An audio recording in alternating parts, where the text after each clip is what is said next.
Good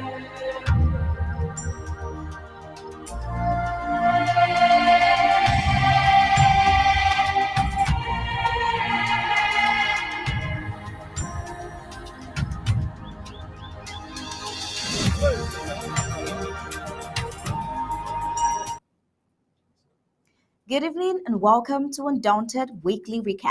I am Star Smart. Let's begin. This week on Undaunted, we've had all kinds of reports talking about the good, the bad, and the ugly. For the good, ARFs, that is Ambazonia Restoration Forces, launched a new sophisticated weapon, a fruit of the National War Draft of the President of the interim government, Dr. Sako's draft, an RPG-7. The bad, several Southern Cameroon's Ambazonia lost their lives due to the ongoing senseless war. The literalists are around the corner that we saw in a story this week as well. And the bad also Tibonage talking about federally state to Amazonia at this strategic point is irritating. And good thing the Secretary of State for Women Affairs, Dr. Patience, corrected him right on time. Moja Moja was also in the news as well. And just in case you missed the news from the week, not to worry, the highlight is just right in time to give you a summary. Let's get the recap proper.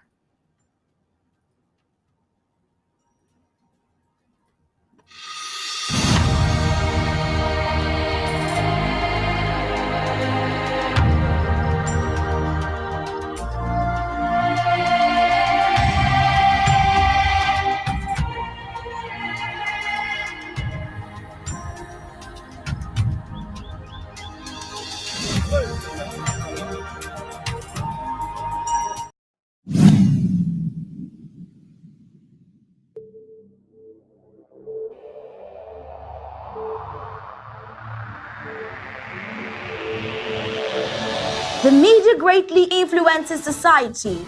They inform people about what is happening. It permeates people's lives by creating their own criteria and opinions.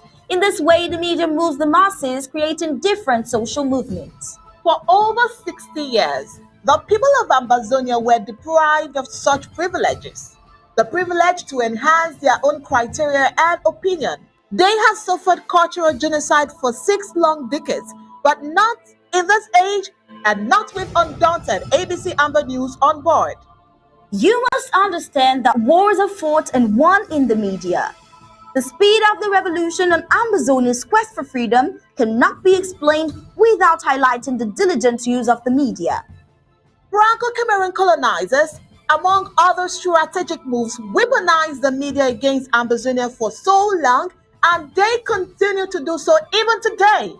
The question would be, how much do the oppressed people of Ambazonia need to counter the media rage? Indeed, how much more is required to stop the genocide? The carnage in Ambazonia didn't start today. In 1961, 1972, 1984, 1992, Ambazonians were slaughtered in huge numbers and help was not forthcoming. Why? Because the oppressor was the piper in the media. The good news is we have what it takes to dictate the pace. Right now, ABC Amber TV is taking advantage of the wonders of multimedia aggressively to inform the misinformed and disinformed with Undaunted and other revolutionary programs bringing it to the news untold stories. Most importantly, to win the media war by taking ABC Amber TV into every multimedia platform. In a word, where the importance of storytelling can never be overemphasized, Ambazonians has to tell her own story, not the other way round. And like we say it always, Ambazonia must narrate her story accurately. We can do this together, you know, right? You are just a click away. Visit our website at www.abcambertv.com, and the steps are quite simple. With just a click on the website, you can become a club member with so many benefits. You can also make a one-time donation, advertise and showcase your goods and services at the marketplace on the website. That was easy, right? You're welcome on board. And thank you for opting for the winning team.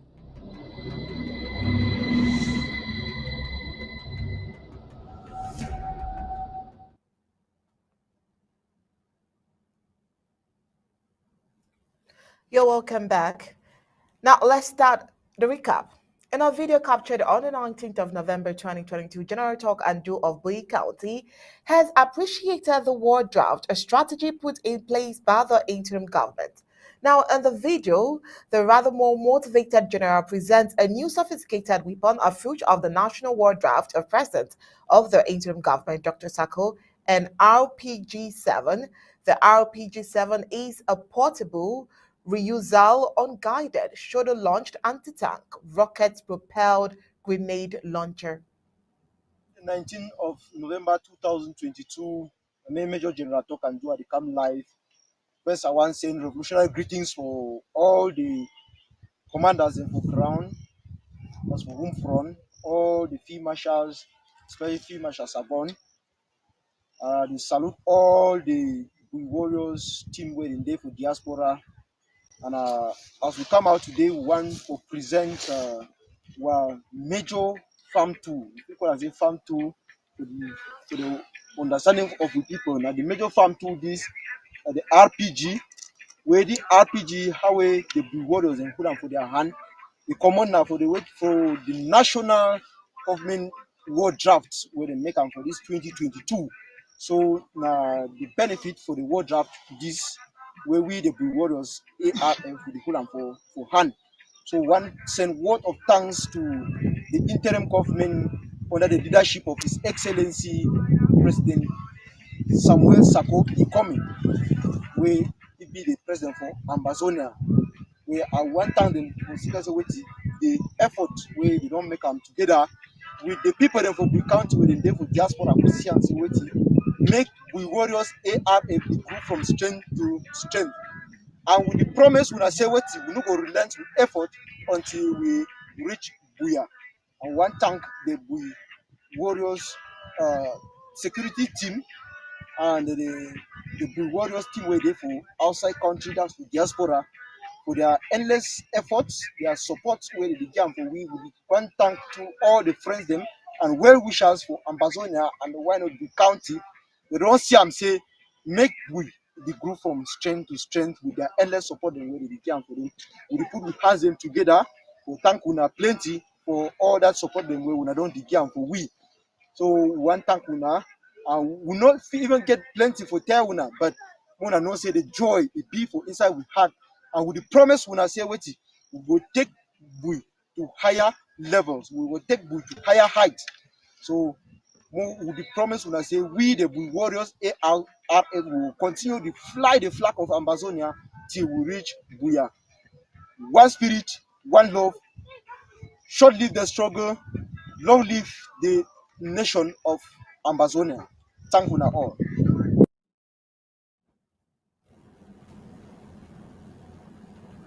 I'm sure you wouldn't have loved to miss the gratitude of the Amazonian Restoration Forces.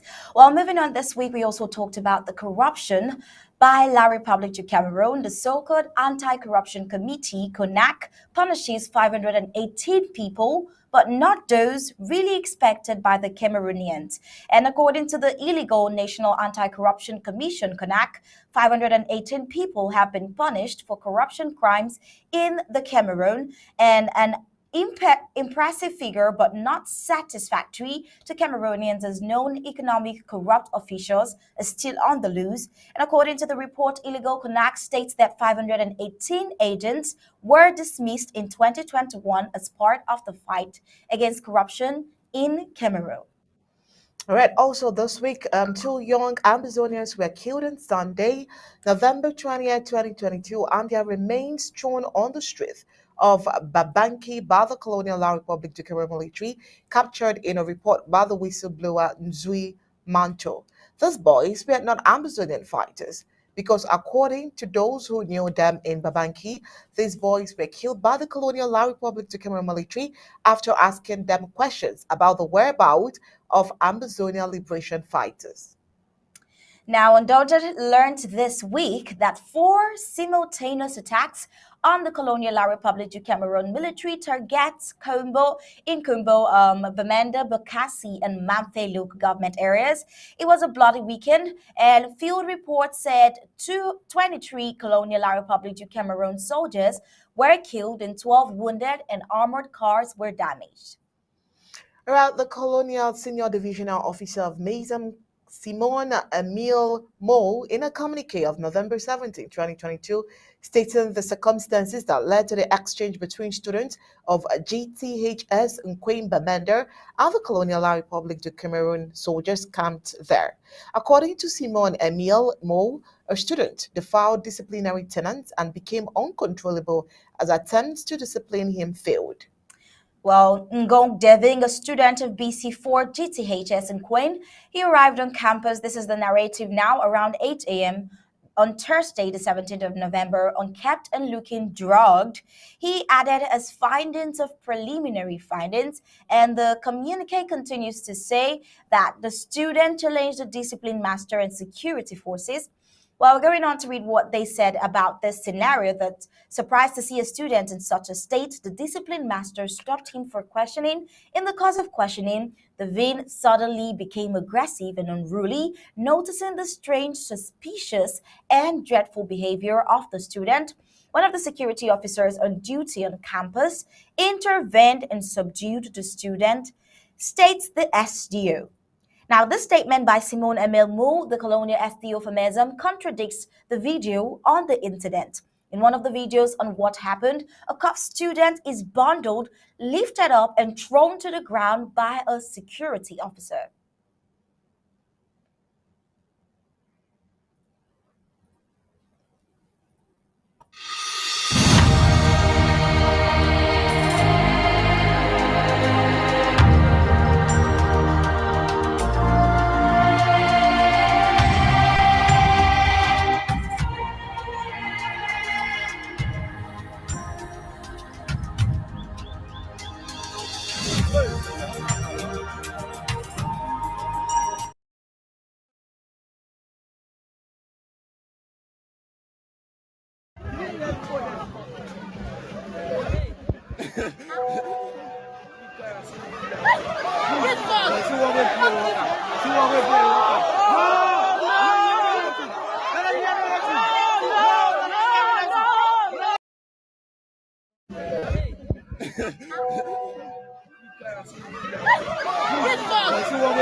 So you see the video and you see the contradiction on that video. Well, over the years, many Anglophone journalists at the state media house, CRTV, have resigned from their jobs for reasons mostly associated with unfair treatment and sometimes outright wickedness. Tribalism, nepotism, and favoritism are some of the words used by the English community to describe the unequal appointments made in the House and its associate organs. Once upon a time, Cameroon Tribune had complete English and French versions. The current bilingual version is virtually a French paper. Also this week, on November 17, 2022, after the 54th extraordinary board meeting with the Ministry of Communication, changes were made within the state broadcasting with the long decried plight of Anglophones not considered. English-speaking journalists such as Esther Kima, Ashu Yanti, Winnie Yawoko Motel have been made editorialists, while others were simply declared senior reporters, such as Benem Buma, Ghana, Veronica Beniela, Albert Njay Mbode, and Charles Ebune after several years spent in the service. Well, this week also we found out that not only is the La Republic du Cameroon's president one of the worst presidents, we found the Equatorial Guinean president. When we thought La Republic du Cameroon's president is the world's longest president in corruption, we saw the older brother in that line, the Equatorial Guinean president, Teodoro Obiang Nguema Mbasogo. Now we took a quick look on who he is and everything about him. He is the longest serving president of any country ever, that is except monarchs. And he's also the second longest consecutively serving current non-royal national leader in the world. The president who placed his family members in political seat has his son Teodoro Nguema Obiang Mangwe for vice president. And observers see him as a potential successor, even though records has it that he was convicted for embezzlement by a French court in 2020. Right, so you see the patterns of La République du Cameroon painted out in its neighboring country, or do we say the patterns of Equatorial Guinea playing out in La République du Cameroon? The case of the Equatorial Guinea is just another play out of La République du Cameroon. It's as though these two presidents are in a competition of being the world's oldest. And maybe we could add terrible leaders at the expense of the well being of their citizens. Well, it is sad and worse to think the hands of their citizens are tied and can do nothing. Well, if they really are sad. Okay, following persistent impersonation, we brought to you blackmail, cockery, and lack of collaboration that has led to untimely death of some gullible Amazonian restoration forces this week in Ngoketunja County, and General Fire vindicates himself. In an audio message made on Monday, November 21st, 2022, he gave a stern warning to perpetrators. Well, here is his audio in Pidgin. Today, the number 21 day for certain month of November 2022, Namibian fire of the vampires of Ngokotunja, the spokesman of the ARF from Ngokotunja County home front. Well, my mama, but them will come today for now with this very urgent information. I mean, everybody share this information only how we receive them. Mr. Remember, no for again for trap is a no. Some numbers and they will record couple with the special send up town. And every out of Ngokotunja, every out of Amazonia, say now fire the call. I come today for make this audio. Me anybody receive audio, me share them. Any person will know me fire personally will not say I be somebody will inside this struggle and even before the end of this struggle, I not go ever take my phone call person. They say me they threaten say me send me money for any reason. I never ever try. I never ever can try. So if you never ever they talk with me, any number call you in a fire. Not try. If you send anything, any money for the person, no, don't send money for the man. If you call fighter, I will not say they with me. Where the fighter say they with me, where you not talk with me for phone. You send money for that fighter, I mean, no, say don't send money for the man. I dey come again for talk, and it go as well to any other fighter. Any fighter call, any number call you, use any fighter as a name. When you never ever talk with that fighter, we don't be used to that fighter for talk with you. Me, you know, say anything you do on your own. Yes, because when it comes to the cases that don't happen, just of recent, plenty started very up town. So any person receive information, me share them. Any person receive information, me share them. And when they come again for talk from now, this one that I first are the last one in this way, with the areas of Ngokotunya will come for pass and out for una. Many fighters don't fall for inside this up town. When I don't kill them. When I the point of military they kill them. Me Fire, I come today for make a meet any person with this and up town and know. Say from this today, the 21st of November 2022, any quarter we end key any amber again for day for inside in town. That quarter will remain bound for 3 months. I mean say for inside that 3 months, they don't open no store for that quarter, and normal for that quarter, no go cross for different quarter, and normal for inside that quarter, no go travel go any place again. Because the key any fighter for your quarter, they catch you for any place out of town, out of quarter we did you know say with diamond for play the catch you there. So if you like, we will continue. We will just say we will kill her. If you don't put fire the key, if you know say you be man, you strong enough, still key again more Sam. And I can't be there for make people know. Say no, not there if you do would we. If they be the key man, say no, say don't kill. If you key man, so not just say you the ghost na me I don't kill you, but the key man they know. Now your conscience go to worry you. Man don't work a carry a cross. Man don't work a key people them. Man don't hold go and work a key. You don't care for last fire, carry a cross. That means you don't help you go in peace. So now just say plenty when I do that in the out of ignorance. No. If you like kill 1,000 fighters, you know if you change no nothing. And Bazunia must be free, and that one not get that one a fact. Then I do fact. And Bazunia is free. If you know say overturn plenty, go point struggle with the kill them. So me la probably come back rock you na savon. What you want again? No one doesn't mean struggle end so moon not say press that when see the encounter work you na savon and magi them every after 5 years or 4 years. So now there's more information that I'm bringing to the phone. Now, me person receive information, make you share them, make you go around. Me man no come for Sunday. Me people that found the ring say by officer and fixing not day. Any person receive information when I share them, me go around. Yeah, so now it's more information that we don't get about now. Any person call you say before you say any money or do anything, me not say you don't do on your own. Not talk say you don't even know. I don't know.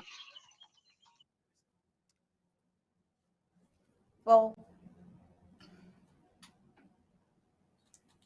Well, here is another that Undaunted has gathered that Venyemi Romanus is the third detainee of the Amazonian struggle to die in 2 weeks, as Sang Viginus of the Yaoundé Central Prison and Tanga Rudolph of the Boya Central Prison have not yet been laid to rest, and Venyemi Romanus of the Bamenda Central Prison equally joined ranks of victims of Amazonian Liberation War under the grip of colonial La Republic to Cameroon to die while in detention. And Thibault Peter Nage, a former United States Assistant Secretary of State for African Affairs and a former American Foreign Service officer who served as the American ambassador to Guinea and to Ethiopia, has something to say about the war in Amazonia in a tweet that we brought to you this week.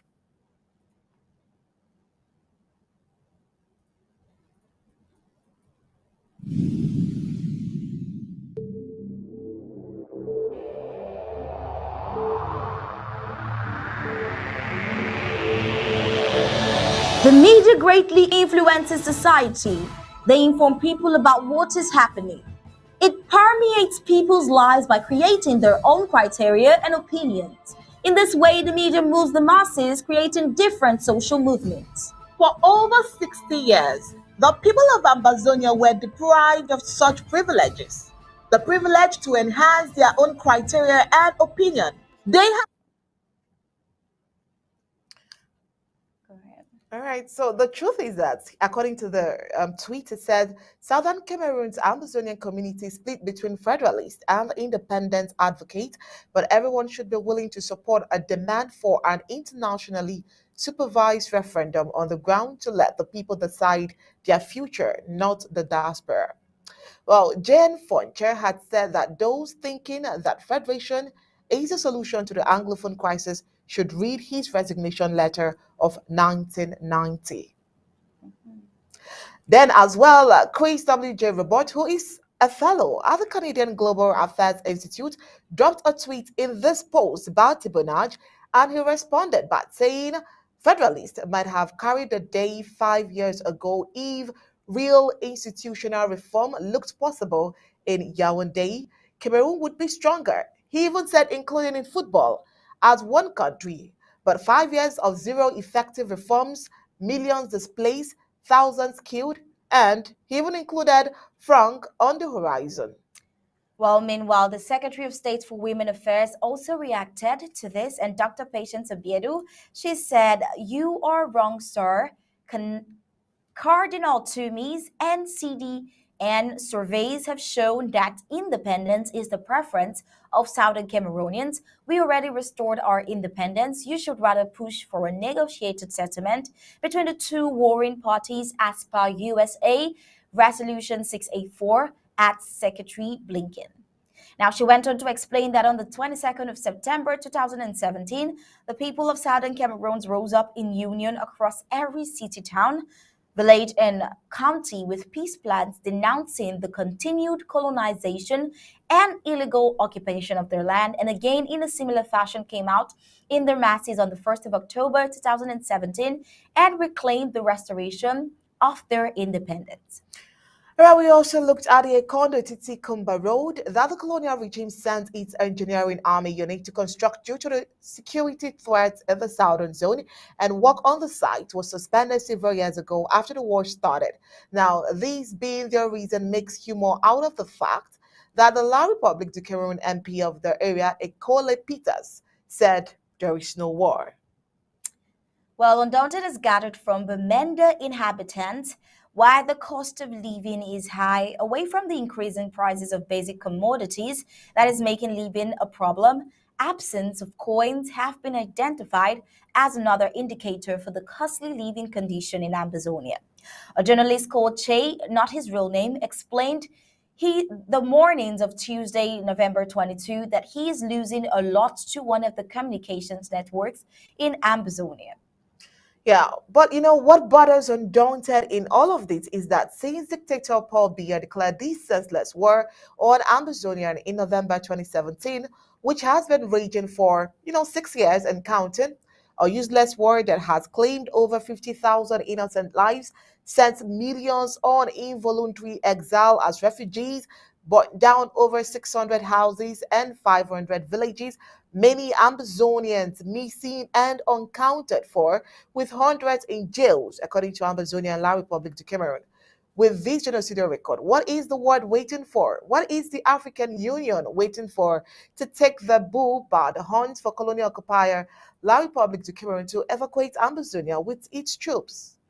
All right, this week also, Undaunted brought to you that only in 1 year, Chief Ewume John, member of the La Republic du Cameroon military, has been identified as a perpetrator of at least 7 different acts of torture and other forms of ill treatment on 11 men in different areas of the southern Cameroon.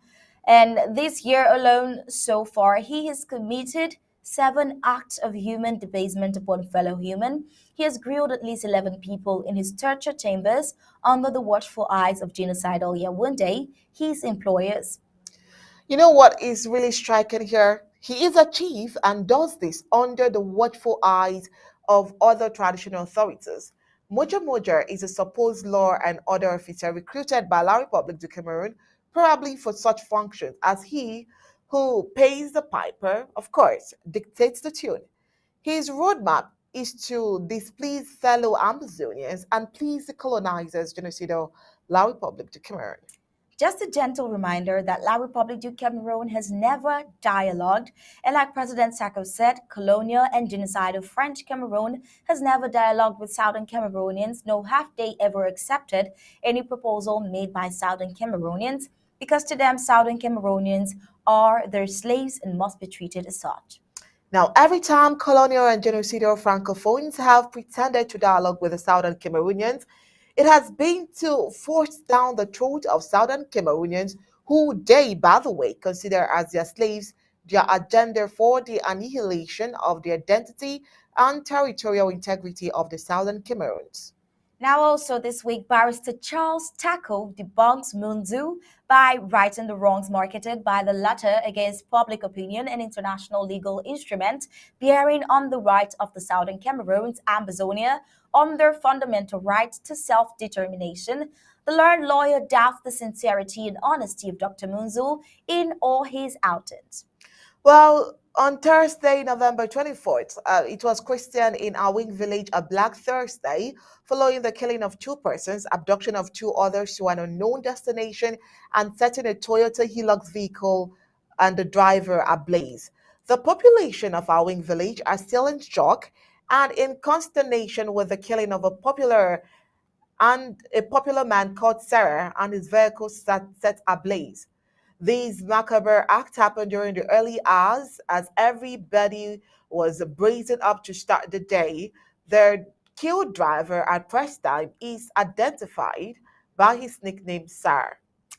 Well, also, we brought to you warnings because it is end of the year, and as always, it's a moment for the balancing of accounts at Njangi House and different organizations. This is no exemptions to occultic organizations. These members of secret societies are using coins as bait to get victims because there has been a lot of coins on so many road junctions.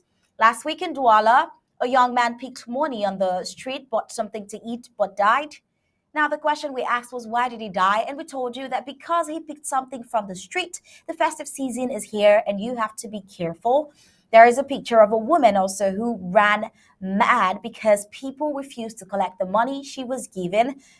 And this is just a terrible act. All right, and that's the much we can take on this week's recap. Well, in as much as we do Saturdays for recap, we have fresh news stories for you as well. And right after this break, we'll be back with fresh news stories for today.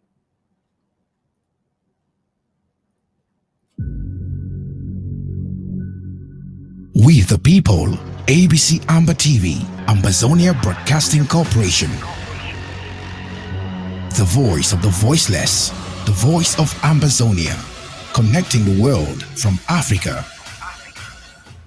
With untold stories, Africa's best.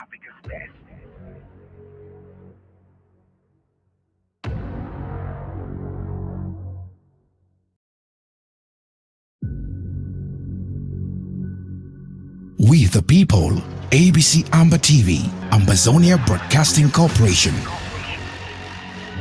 The voice of the voiceless, the voice of Ambazonia, connecting the world from Africa with untold stories, Africa's best. You're welcome back now on our news story. The ongoing war in southern Cameroon's Ambazonia has, as one of the consequences, the involuntary displacement of Ambazonians within and some out of the territorial boundaries. And there is therefore the need for those out of their comfort zones to reach out for resources for a way to make ends meet. And different organizations have been stepping in as part of the area of interest to boost the lives of some of these affected by the war. This time around is the Dennis and Lenora Faurecia Foundation. This foundation has donated more than 320 million francs CFA for southern Cameroons to help internally displaced persons. Now, according to Journal, the Dennis and Lenora Foroshel Foundation has donated the sum of over 500,000 US dollars, which is equivalent to about 3.6 francs CFA for Southern Cameroons. Now, this money is intended for the internally displaced as a result of the ongoing Anglophone separation war to enable them embark on entrepreneurship. The project is geared towards helping 600 small and medium-sized enterprises in the field of entrepreneurship for at least 3 years. Now, the donors want this donation to focus on the vulnerable population and the internally displaced persons, in particular in southern Cameroon. Now, this important project will allow our team to better investigate the barriers to individual fulfillment, the challenges faced by small and medium-sized enterprises.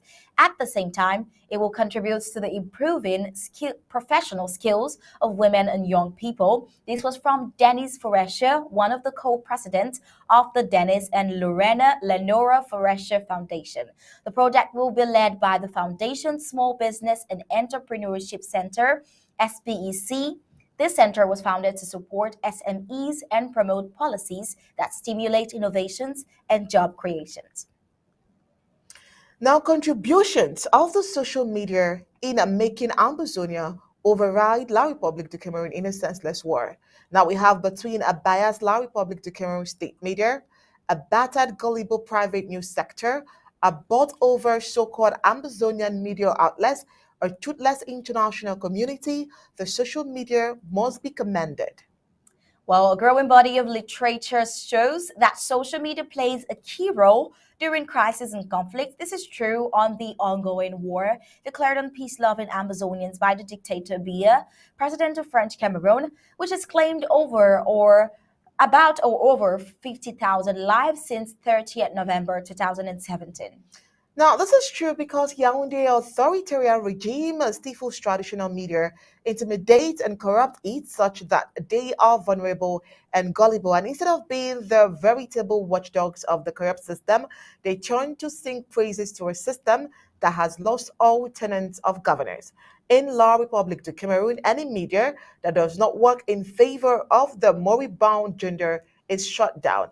Its staff persecuted, killed, or jailed. Many they've even gone into exile.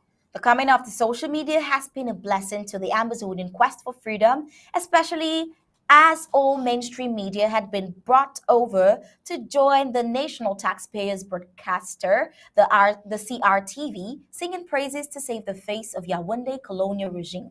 The worst of this is that even supposed English-speaking media houses, both print and audiovisual, have not resisted the corrupt Yaoundé.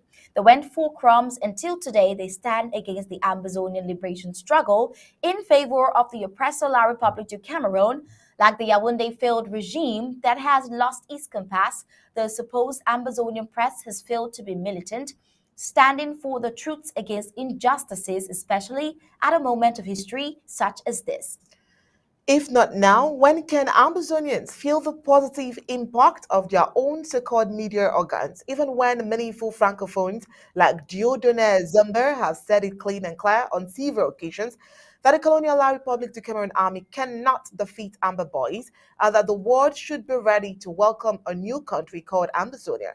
The so-called gullible English language presses remained the tacit with tails between its legs. The Amazonian press was supposed to be used to mobilize all Amazonians both at home front and in the diaspora for a common cause and to communicate vital information about Amazonian rights to the international community. But they failed, and social media did it. The use of social media loosened the grip of the colonial La Republic to Cameroon's governmental control of media messaging and expanded the public narratives available in and out of Amazonia. For over 5 years and still counting, the instability brought about by this war, so-called social actors, activists, and prominent politicians, including the genocidal dictator Biya, have taken to various social media platforms, particularly Facebook and Twitter, to provide different and conflicting accounts of the crisis. At the same time, it is this perceived power of technology that led the colonial La Republic to Cameroon government to shut down the internet in Amazonia for 3 months in an illogical belief that the Amazonians were going to give up. But behold, Amazonians proved to Yaoundé and the international community that they were bent and determined more than ever to take back their stolen statehood. Right. And of course, you know that the right to adhere or join any association is a fundamental human right. This equally applies to political parties. In a more advanced democracy, a civil servant can be a leading opposition party member with. This is not the case with La Republic du Cameroon, where all civil servants, by default, are members of the ruling party. The former president of the illegal Cameroon Bar Council, Barrister Akere Muner, has urged lawyers to nurse ambition of postulating for elective political position. What stopped lawyers from doing politics? Why such a call but now? Really, what stopped lawyers from doing politics? The Ethics and Deontology Week, organized by the Illegal Cameroon Bar Association, started this week with an inaugural lecture by Mr. Akere Muna. The former president of the Illegal Cameroon Bar Council took the opportunity to share with his colleagues a project that he now wants to promote, encouraging lawyers to run for office during the upcoming elections. Now, he says lawyers must seriously consider entering into elective offices en masse at municipal, regional, or even national levels. I have always looked at the American system. Of the 46 American presidents, only 18 were not lawyers, said Akarimuna.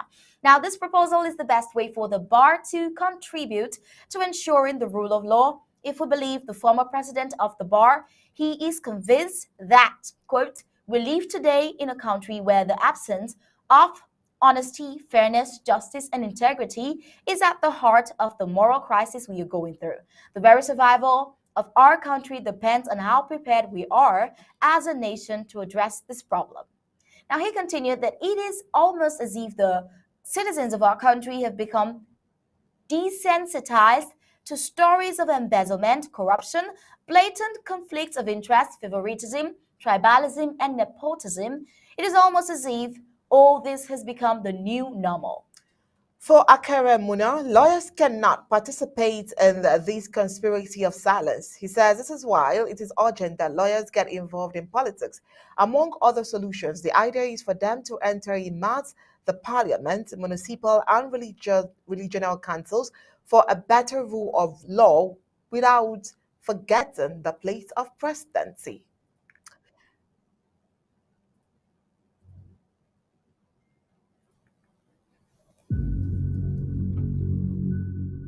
We the people, ABC Amber TV, Ambazonia Broadcasting Corporation. The voice of the voiceless, the voice of Ambazonia, connecting the world from Africa with untold stories, Africa's best.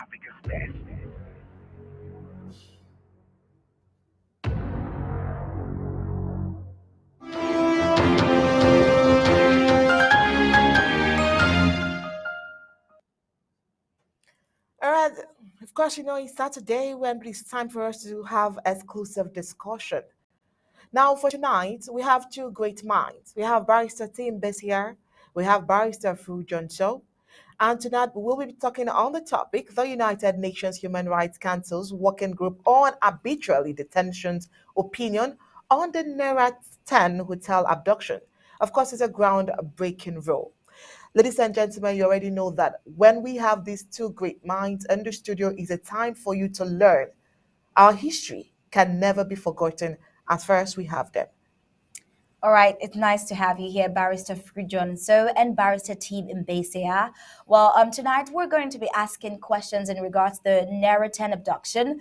To you, Barrister Frujon, as barristers in Ambazonia, we'll be diving into a serious and important legal issue, like I mentioned earlier, the Naira 10 situation. So on January 5th, 2018, the then president of the Federal Republic of Ambazonia was with a cross-section of his cabinet were kidnapped from Naira Hotel by La Republic du Cameroon's secret agent in partnership with some corrupt agent of the Buhari government, kept in Nigeria for some time, and finally deported. Now, can you tell Ambazonians, as one of the lead lawyers at that time, what the interim government did then? This is to you, Barrister Frujon. Yes, thank you very much for inviting me, ladies. I was the lead counsel for the Naira 10 at that time. And when they were captured in Naira Hotel, they were captured by what you call DDS in Nigeria, taken into detention for 20 days underground in a Nigerian prison. And then, of course, they were working in collaboration with the Cameroon military. And the day that the plane came, there were 12 of them. The day that the plane came to take them to Cameroon, they were taken to the foot of the plane by Nigerian forces, and they were received by Cameroon forces and forced into the plane like cargo. It was a military plane with a cargo plane. And at that point, the two people were released, a lady called Nalova B, and one other man, I think he's called Ojong or something. And they were in possession of Nigerian passports, so they presumed that they were Nigerians, so they didn't take them. So they took 10 of them to Yaoundé. And that is when we didn't know where they took them to. I was in Douala then.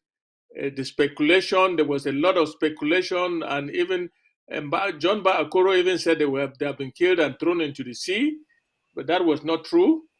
In the final analysis, after about some 10 months, after I was briefed by the interim government, I went to that place, the court said, where they were detained, and I asked to see them. They told me that they had Cameroon appointed lawyers. I said, well, I'm coming, I've been appointed, but not only I'm appointed by the family, and that the family do not recognize those Cameroon lawyers. So I asked to see them, and the colonel there told me that I cannot see them. I said, what? Don't forget that I'm a lawyer in this country. I've been a lawyer for more than 20 years. I work in Douala, and I travel from Douala to come and see my clients, and you claim I cannot see them? I quarreled with him there for a while. Then he gave me an appointment for the following day. The following day, I took two of my colleagues, Barrister Don Christopher and Barrister Paddy Young, who is now. I don't want to cast any suspicions on him, but we went in, three of us. We were searched to the teeth, and we finally met them. They took them from underground where they were being detained and brought them up, and we met with them. And I went down to Douala on a television station they call Canal de English, and that was the first time I announced to the world that they are alive, and I saw them, and they were wearing worn-out tracksuits. That is how they got them to Yaoundé in violation of the law, the International Convention on the Protection of Asylum Seekers and Refugees of 1951. After the World War II, that convention was signed, and Cameroon is a signatory. Nigeria is a signatory. They violated that convention by taking the people back to where they were running from. Because that the principle that was laid down in that convention is called the principle of non-refoulement. That you cannot take a refugee or an asylum seeker back to where he is coming from. If it's a legal problem in the country where they are, you have to ask him where he wants to go, but you cannot deport him back to the country where they are coming from in violation of that law. And that's what happened. And they found themselves in Cameroon, detained first on the ground. When I saw them, I filed what you call a habeas corpus motion.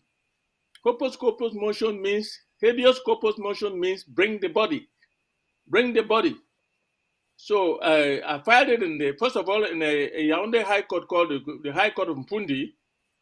The president of that court just dismissed our case outrightly, and we went on appeal, and on appeal we had what you call a fake hearing in a judge's chambers. That was not. It was not really. She didn't even entertain the substantive matter. And let me take you right back. When we filed the matter, the Yaoundé military people refused to bring them out. They were supposed to bring them to the court for the court to see them. They didn't bring them out. They only brought them in the Court of Appeal when the president of the Court of Appeal insisted that she will not go on until the colonel there brings the accused persons. That's the first time that our people saw light of day. They came to the court in Yaoundé. We were all cramped up in the judge's chambers, and there was some kind of a fake hearing that did not even go to the substantive matter. And before I knew it, I had a judgment refusing to release them. And then, because of that habeas corpus, the international community that was following the detention, particularly the American embassy and the British embassy, the Belgian embassy, and even the Nigerian High Commission, the Cameroon government panicked and released and took them now to open prison in Kondenge. Well, the rest is the trial. The Human Rights Commission in Africa, what they call the commission, the Banjul Commission, had ruled that no civilian in the continent of Africa, no civilian should be tried in any military court. But they were tried in a military court in violation of that order. So Cameroon is very good at violating court orders. And so while we were doing that case in the military tribunal, our lawyers in Nigeria, led by Femi Falana, also filed an action in the Abuja High Court. That case, when it was docketed, he got in touch with me, and I put up a team, and we went to Nigeria. We went to Nigeria about 3 times, and the matter was finally heard. And the Nigerian High Court ruled against the federal government of Nigeria that they have violated not only the International Convention of 1951, they also violated the 1979 Constitution of Nigeria.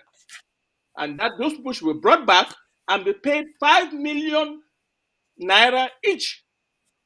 And that was not all. They also captured 37 people of our people from Taraba State in Nigeria and took them back to Cameroon the same way.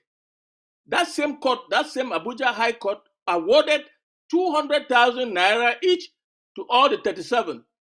And that was not all. They also captured people from Calabar and took them to Kondenge. And they too got $200,000 naira each. And when we obtained that judgment, Femi Falana told me that we should write and send a copy to the Human Rights Commission in Geneva. And that's what we did. We don't know whether other lawyers had intervened there, but our role, we just sent the judgment to them with a cover letter. And today we have a judgment from the Human Rights Commission. I know that I'm believing that some other lawyers might have filed opinions there in the same manner. So, okay, so Barrister John, I'd like to confirm. Can you hear me? Okay, I'd like to confirm. I asked though, like, what did the interim government The interim government, what the did the role of the interim interim government do? government, yes. And you've The given me a interim rundown government of briefed, your involvement. You've given me a yes, rundown of your involvement in the whole scenario, and I really like the whole story. I like that I get details of your involvement in this whole issue. I'd like to yes, know yes. your involvement. Was it inspired? Was it the interim government who called you into this situation, or was it a personal decision, a personal No, willful no. It decision, was or the was it interim government. sponsored by the interim government? Yes, it was the interim government that briefed me and ordered me to constitute 15 lawyers from the northern zone, 15 lawyers from the southern zone, and four of us from both Douala and Yaoundé. And that's what we did. We were now Okay. 34 lawyers that were officially Yeah. briefed by the interim government, and all the expenses, hotel bills that they were paying, the interim government was taking care of it. In fact, the interim government was in charge of briefing us, and they were in charge from the beginning and to the end. In your So whole that is the role. rundown, I Yes, really and like the part where I you were was so briefed directly by resilient. Dr. Sako, All right. Thank Dr. you so much, Sako. Barrister. So now, Barrister Basia, I understand that you were also a barrister at the time, and you were one of those who played a very instrumental role in terms of advising the government, the interim government, on the lawyers to choose at the time. Now, based on data available, what were some of the challenges they faced as the legal team of the interim government in trying to secure the release of these leaders? The Uh, challenges they uh, uh, faced. Before he answers, please let me add some information that may help him. Um, there is a lawyer in Douala called Emmanuel Ashu. I did not know that Okay. the interim government had called him and tried to brief him, and he was asking for 2 billion francs CFA. That they must pay him Sorry, 2 sorry, billion repeat that. francs Sorry. 2 CFA million. before he gets into the case. But those of us who were briefed, we were briefed on a pro bono, what they call in law pro bono. That is, we were not paid any fees. We were only being paid expenses in Yaoundé. As each time we come to do the case, they paid our hotel bills and bought us food. That's all. But the lawyer in Douala asked for 2 billion francs. Emmanuel Ashu, he's still there in Douala. Go ahead, sir. Oh, okay. All right. All right. Barrister Tim, we are back to you. As one of the persons or one of those who played a pivotal role in advising the government on the lawyers to choose at the time. We want to find out this evening what were the challenges they faced as the legal team of the government. Well, I don't know where to start. In summary, what I can tell you is that what Mr. Soa said is correct. I was the chairman of the judiciary that appointed all those lawyers. So there's nothing that goes in there I did not know. So I know every fine detail of what we're doing financially, individually to the lawyers, contacted them. I was the chairman of that commission. But I think we don't need to waste our time there because that is no longer relevant. What we have before us now is this opinion from this human rights group, which is very important for us to discuss. The rest is history. But again, as Mr. Ansel has said, much of what he has said, the arrest in Nigeria, the detention in Yaoundé, the going to Kondengui, the hearing of cases and dismissing them or whatever thing they did, is reflected in this ruling of the Human Rights Commission. That's what is important for us now because they review everything there. The document has 99 paragraphs. In fact, he said they say inside there how they went and took them from the hotel, how they kept them in Nigeria, how the plane came and carried them, how they went to Yaoundé and tried in the military court. It's all put there. So what is important is that those of us who want to be educated can read that document. This information which Barrister was giving is all contained therein. Our concern now is what does this document mean for us as Ambazonians, one, as the interim government, two, as the Naira 10, three, and then as future detainees in similar situations. That's what we need the education for. And then let me say again, that ruling of the Human Rights Commission does not pertain to Cameroon alone. They refer to Cameroon and Nigeria, the two governments, Yes, So correct. it binds Nigeria and it binds Cameroon. Cameroon. And since they are in Kondengi, why, before I get there, they call it an opinion. People have been asking whether this opinion is not binding. Call it an opinion, whatever thing, a summary, whatever thing, it is binding on them. Those of us who live in the United States know that we refer to Supreme Court decisions as Supreme Court opinions. So it is a binding decision. Let us understand this. It is binding on the parties. It is binding on the Nigerian government. It is binding on the Cameroon government. In fact, somewhere in that decision, they say that the Nigerian court had even found Nigeria guilty and others they should be compensated. So all Correct. that thing is contained here. But let me just explain why it is binding on both governments. It is important for us to know that. So they don't go around making noise everywhere. Cameroon and Nigeria are members of the United Nations. They are bound by institutions of the United Nations legally. And where is this found? It is found in the United Nations Charter. The UN Charter states this in Article 4 of the United Nations Charter. It deals with membership. It says, membership in the United Nations is open to all other peace-loving states which accept the obligation contained in the present charter and in the judgment of the organization are able and willing to carry out these obligations. So all these organizations belong to the United Nations. When you become a United Nations member, you are bound by this charter. Nigeria is bound by it because they are members. Cameroon is bound by it because they are members. But to go further than that, Cameroon is not only bound because of the charter. No. Cameroon took its own pains, individual as an individual country, to include this chapter in their own constitution. In the preamble of the 1996 Constitution of Cameroon, it states, affirm our attachment to fundamental freedoms enshrined in the Universal Declaration of Human Rights, the Charter of the United Nations. I'm quoting them. The Charter of the United Nations, the African Charter on Human and People's Rights, just like the Banjul thing we're talking, they enshrine their own constitution. So that even if you go to Cameroon court, on a Cameroon court, you can cite their violations based on this their declaration in their own constitution. So it is there. And so I want the public to understand that that is binding. It is on every member of the United Nations in general, on Cameroon in particular, because Cameroon has, in addition to the United Nations Charter, enshrined those rights in their own constitution. So they are bound by decisions of the Commission.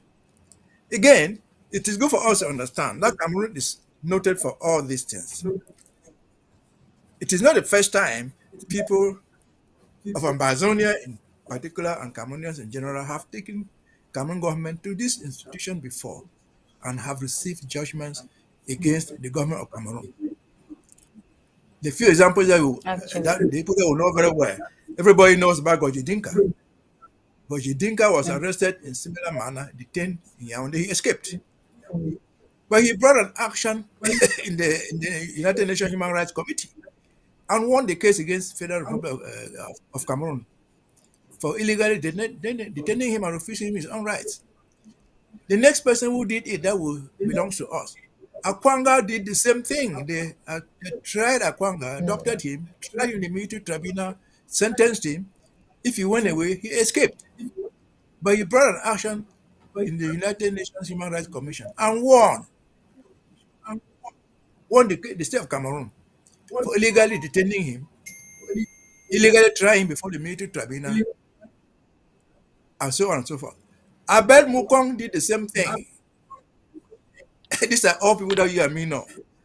And in each of these judgments, of these all three cases, the Human Rights Commission ordered that the people should be compensated financially. This present one. So this is not new to Cameroon. Maybe it is new to us, but it is not new to Actually, Cameroon. actually, So that's the Yeah. actually. background. Yeah, but yes, but Barrister Tim, this year, you understand that as this is going to be part of history, people would want it documented. People want to, should we say, reference you that they heard you say and explain extensively some of the challenges our lawyers faced in trying to ensure that the Naira 10 were released based on the background that you've given.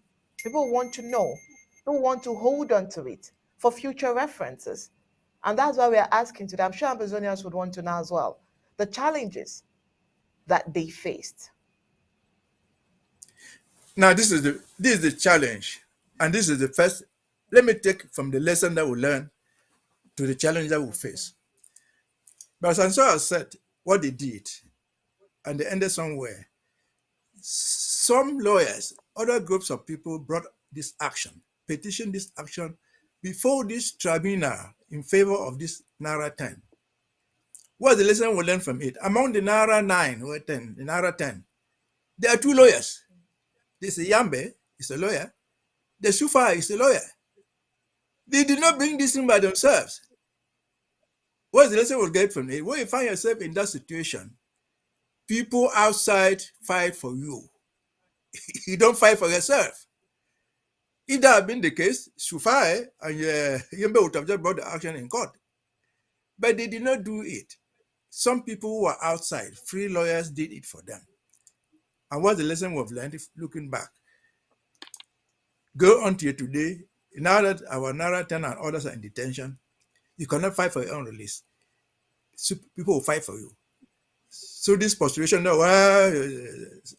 Sisiku must be this. No. No person in prison fights for his own freedom. No doctor lying in the hospital bed prescribes his own medication. So that's the lesson we take from it. Then what you're asking was, what is the precedent? What do we learn is what we call in law precedent. What does it mean? This judgment is binding. They cannot appeal. Why is it binding? It is binding because before the decision ever came out, the defendants, that is the government of Cameroon and Nigeria, were given the opportunity to give their own version of the story, to contradict what these people were saying against them. If you refuse to come and present your own part of the story and judgment is passed against you, you cannot complain about it. But they are not even complaining. I've watched a lot of social media communication on Facebook, YouTube by Francophone Cameroon. And all what they are saying is that no, this is not legal, it's just an opinion. That is all nonsense. They are not contesting this. So the lesson we learn from this again is that, based on the example I've given, Cameroon is used to violating human rights. They just flood those things. But what is the problem? You have asked what's the problem earlier. The problem we face in this thing is enforcement. Yes, they have written like that. How do we enforce it? The United Nations Charter provides for what to do with a country that violates all its own charters, its own obligations. It provides in Article I think 6, that a country can be expelled, suspended, and otherwise that Okay. violates all these rules. But the problem we always face is they say for them to be expelled, to be suspended, must be on the recommendation of the Security Council, who are not members of the Security Council, because we're not members of the United Nations. Somebody in the United Nations must refer the matter to the Security Council. That's why they do this, I think, and go free. But this particular one has something very interesting. This particular judgment has something very, Actually, very interesting actually, that would I think that will help us. What does it say? yeah. It says in paragraph 97 and 98 It says it puts out a follow-up procedure. Others did not put that. It puts out a follow-up procedure, asking that it should be reported to them if these people have been released, and if Within they have been 100 released, days. if they have been released, when were they released? If they have been compensated, when were they compensated? Therefore, I would assume that if this follow-up procedure is followed, the chances are that that commission can refer the matter to the Security Council Correct. Correct. for their non-compliance. All right. So that's the difference between this particular case and the one of Aben Mokong, Akwanga, Dinga. So there's a follow-up which I think we can benefit. Again, the lesson we learn from the past and today is, you see, these judgments, unlike the federal government of Nigeria saying that you should pay them 200 million naira, whatever it is, all this judgment of Akwanga, of Aben Mokong, of Dinka, they did not put a sum on this one. They don't put a sum that you pay. You just say they deserve compensation. Okay. Mm-hmm. And they say that leaving it open for the people who brought the case, they negotiate their terms of compensation. That's why they say, follow up, tell us if they have been compensated and how much. If you take on 10,000, that's fine. Another one takes 5. Another one takes 20 million. That's your problem. So it is a job for these people who brought this case to do this follow-up procedure. Unfortunately, the IG cannot do that follow-up because we didn't bring up that case. But those are the principles that guide it. We cannot go to enforce it for them. But Yeah, we can those are the use, principles that really guide it. yeah, we Yeah. can use, and we are using this judgment because it's out there for the open record. Anybody can read it. We can use this judgment to prosecute our case in different forums, women's forum, whoever again can take this judgment there and say this is what they've given, how they've sanctioned Cameroon. Officially, the United Nations has sanctioned them, this body. You can do that. So I think that's where I stop for now.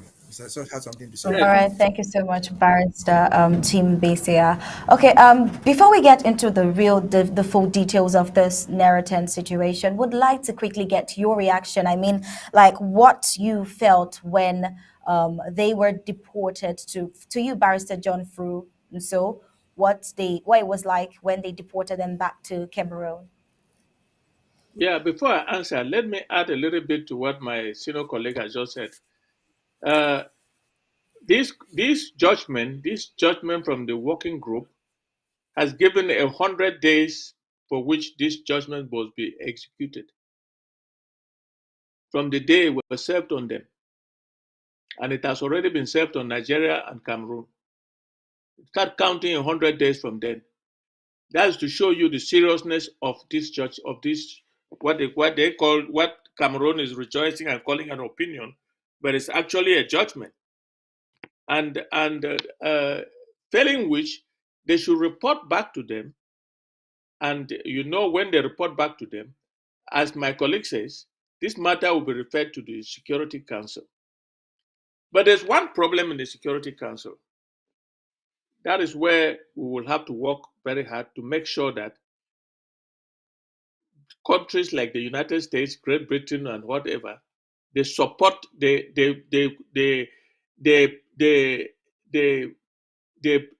support that resolution, because France is the obstacle.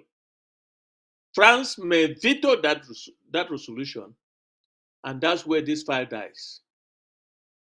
I hope that France will not look at the United States in the eye or Great Britain in the eye and veto that resolution that will insist on the execution of this judgment. I call it a judgment from the Human Rights Commission. Actually. They may call it, Cameroon may be rejoicing and call it an opinion. Abel Mukong's case was like this. And they were calling an opinion until when it got hot, they had to negotiate with Abel Mukong. Just like Akwanka's case, they were calling it an opinion, but they finally executed it. Now, if it gets to the Security Council, France is most likely to veto. And the question is, will France look at the United States, look at Britain, and with a bold face, being important members of the Human Rights Commission, because they took part in this. France took part in this judgment from the Human Rights Commission. Will they, with a bold face, veto that resolution? That is a question we cannot answer now. But coming back to the question you asked me, when they got to Cameroon, nobody knew. None of us knew, as I said before. Nobody knew where they were, because Cameroon it was a blackout, complete blackout, both in Cameroon and in the international community. There were a lot of speculations. Some said they had been taken to Chad. Some said they have been executed and thrown into the sea, like what John Akoro propagated. Some said. So I'm sorry, Barrister John. Sorry, Barrister John. I'd like to say, when you knew that they were deported to Cameroon, not when the speculations were on air, when you finally knew they were deported to Cameroon, briefly tell me when we how knew you that they were particularly deported, felt at the time. Yeah, when we knew that they were deported to Cameroon, we set up a defense team, and first of all, we filed that motion that I talked about, the habeas corpus motion, and they dismissed us, sham trial, as usual. They dismissed us, and then the matter came before the military tribunal, where we entered appearance. We made sure that the international community was observing.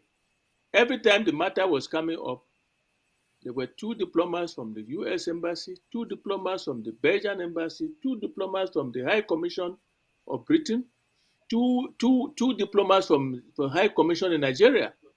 They were sitting in through that trial throughout, as the trial was going on. So they followed the trial from the beginning. And listen, it came a point after about some 10 months of the team that we put together. Ayuk Tabe himself dislocated the team by his famous letter dissolving the interim government. And when some of us questioned why he would put out a letter like that without consulting the legal team, he told us outrightly, especially me, who was the lead counsel, he told me, listen, Barrister Fru, you are not my personal lawyer. You are not my government's lawyer. You are the lead counsel for the Naira 10. And he told me this in a meeting that I had with him and my assistant. My assistant is Barrister Padillon. And I leaned behind. What you said I'm here for the Naira 10? Were you leader of the Naira 10? Now you're claiming I'm not your personal lawyer. I'm not your government's lawyer. I'm only the Naira 10. What does that mean? And right there in that meeting, there were 10 of them sitting there. There was a immediate split and they almost held hands. They almost held hands in our presence. They almost fought in our presence. For the elders who were there, like Pa Tasang and Pa Forongalamfo at that time, the fight did not take place. And when I left from there, I stayed in Yaoundé for another week trying to investigate what was happening. That's when I found out that Ayuk Tabe was secretly communicating with the Director of Civil Cabinet of Mr. Biya. His name is Ayolo Mvondo. And he was doing that through a lawyer that was with us, but was the lead counsel for Kamto Maurice, who was also in detention. I found that out, and I found out exactly what he was negotiating. It is not for me to divulge that. The rules of practice will not allow me to divulge that. But I found out that our president was no longer with us. Our client was no longer with us. So I came back to prison and I confronted him, and he dismissed me outrightly. And I left. I bought a ticket the following day, and in less than 24 hours, I was in the United States to give a report to those who hired me. And that was Dr. Sako, of course, with his advisor, Barrister Mbesa. I gave them a report how our president has been compromised. And I didn't stop there. I went on ABC, this is our ABC, and I announced that our president has been compromised. And I didn't want to make it look like it was only a problem that the ABC would carry. So at that time, a man called Eric Tato was still very much alive, was still very much working with the interim government, and he had a program. And I went on that program and I said the same thing that I said on ABC. I was the one who said Ayuk Tabe has been compromised. I called him then our president. Our president has been compromised by La République du Cameroon. So what do we do? And that's where I ended. Of course, the rest is history. So that's how the defense team was dislocated, and Ayuk Tabe was on his own with the 9 others. That is when that military tribunal now could have the opportunity not only to arraign them, because for 10 months they could not arraign them because we were raising all kinds of objections. They were not citizens of La République, they were citizens of Ambazonia. We raised all kinds of objections and we blocked them. And when the team was dislocated, in less than 2 months, they were tried one night and sentenced at 5:45 a.m. in the morning the following day to life imprisonment. You can imagine that kind of sham trial without lawyers. There was no lawyer present when they were being tried. And that was it. They were sentenced without lawyers.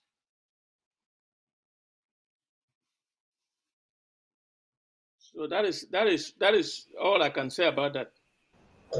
Okay, Barrister, through you, as you viewers and those who are watching us from the home front, as you were aware, we are actually producing this program from 2 separate locations and 2 separate ABC Amber TV studios. It would appear that Studio 2 is disconnected. Fortunately, I am producing and helping in production of the program. I'd like to follow up with this question so that the ladies can come up and continue with the work they are doing so very well. My face will not be coming on the camera, but I'd like to follow up this with you, Barrister Beseha. Now, you've heard the story. It's a story you're very much aware of.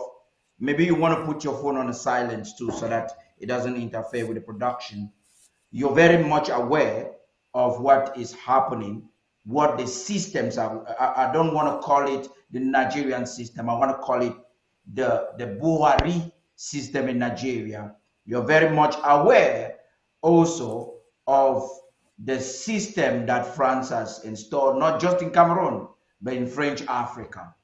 Now, in regards to this case, Barrister Tim Bisea, what do you think about this system, their partnership, to make sure that this martial act, you just heard Barrister Fu telling us it was a dark out.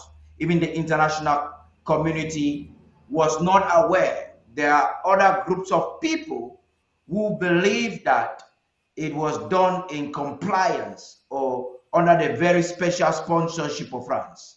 What will you have to tell us about these systems and what we as a people should learn as we work under the hegemony of the Francophone or France? Talk to us, please. I'd like to deal it. Let me add to say that the French Secret Service was also involved in the abduction in Nigeria. Okay, Barrister. Yes, Barrister Fu, please. Barrister Sim. I was trying to say this. I said earlier that this judgment is so biased, it is so full of information. Very, very educative a judgment. It says all what happened inside there. Again, I had the opportunity to state this here before. Whatever these people were doing in Nigeria, in Nera Hotel, in their homes, wherever it was, the Nigerian government had no right to arrest them. It is spoken there. They have no right to arrest them without warrant. That's for Nigeria. So the arrest, even by the Nigerian authority, was completely illegal because there was no warrant. The Cameroon government had no right, no legal duty to go bring them from Nigeria. Even there was an international warrant issued by Cameroon for them to be arrested, and they were arrested in Nigeria, in China, or wherever. You don't go and pick them and put on the plane. When they're arrested in a foreign country, there's a procedure, a trial to be deported. That was never done. Whether this thing was done by the advice of France, the advice of Japan, of China, or of God, it's illegal. It was illegal, it remains illegal. Those people who are doing it, or who did it, have been told that what they did was wonderfully illegal. So let it be France that advise them. I know that I've given this example before. The Cameroon Security Forces, the intelligence service of Cameroon, is run by both France and Israel. I'm saying this on the record. We know the Israelis. I've cited the example of the Entebbe raid. They do all those things. Nigeria has tried this before. Remember that in the 1980s or 70s or something like that. They went and arrested the former finance minister of Nigeria in England, boxed him, and were trying to ship him to Nigeria to be tried there until he was caught at the airport. So those are manifestly illegal things by international law, even by their own local laws. They were wrong, and they are still wrong. And again, I've said, as I said, the Sisiko and his people trying to do, or they must have learned a lesson by now. As I've just said, where you are in prison, you don't rescue yourself. They were communicating with YOLO and so on. 2 years, 3 years today, where are they? They are still there. Someone else has to fight for them, not themselves. I think they've learned that lesson, unless they are so blind to facts. And so that is where we are. What they did in Nigeria, Cameroon together with Nigeria, was manifestly illegal. That's why the court is charging them, finding them guilty. There's no defense for it legally, other than the law of the jungle, the stronger man capturing the weaker man. So that is the bottom line. We don't need to waste our time on that. France did it, yes, or they didn't do it, yes. Then back to the issue that Mr. Ansel raised. Yeah, we might face a problem at the United Nations Security Council, but many things come up there, some of which don't even warrant a veto. I'll be surprised if anybody, any member state, any 15 members of the Security Council, and mostly the 5 with veto powers, will rise up to veto a resolution if one were to be passed, condemning Cameroon, Nigeria, or any other country for carrying out this type of act. It would be a shameful thing for anybody to try to veto that.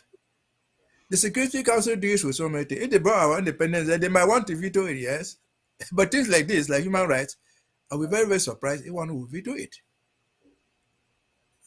And so let people understand that it is no longer our opinion that we're saying that they did the wrong thing. No.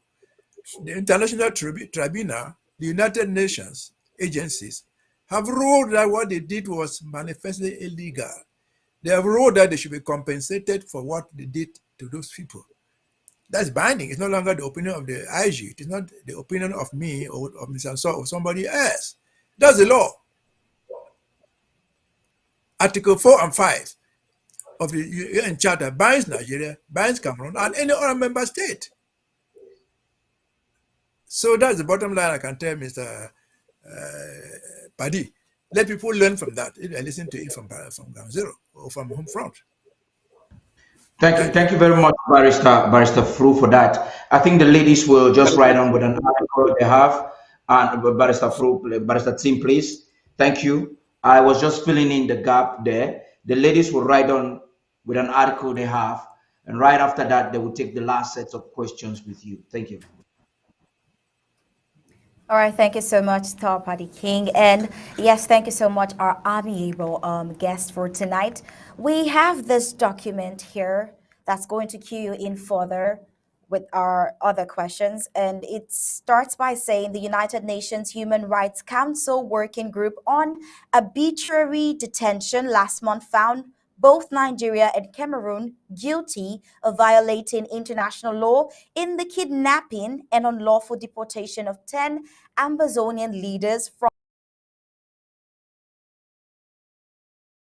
Nigeria of Julius Ayuk and his colleagues to a lifetime in jail was unlawful, according to the UNHRC WAD verdict.